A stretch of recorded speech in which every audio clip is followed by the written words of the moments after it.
Imagine yourself at a grocery store. You have been waiting in a line for 10 minutes to pay for your grocery, and suddenly someone tries to cut in front of you.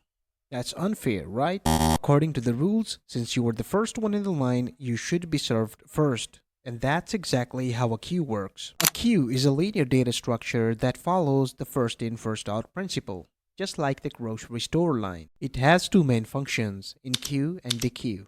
Let's see how they work. The in-queue operation adds an element at the back of the queue. Since it is a single-step operation, the time complexity is big O of 1, or in other words, constant time. The dequeue operation removes an element from the front of the queue. Since it is a single-step operation too, the time complexity is also constant time. And for the space complexity, since we can add n number of elements, therefore the space complexity becomes big O of n.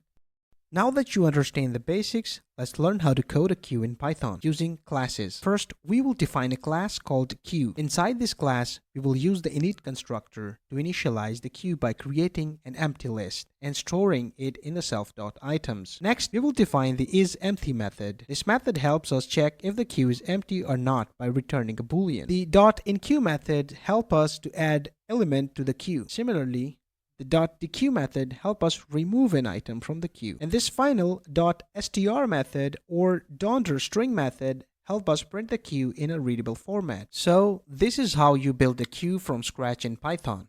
I hope you have enjoyed this video.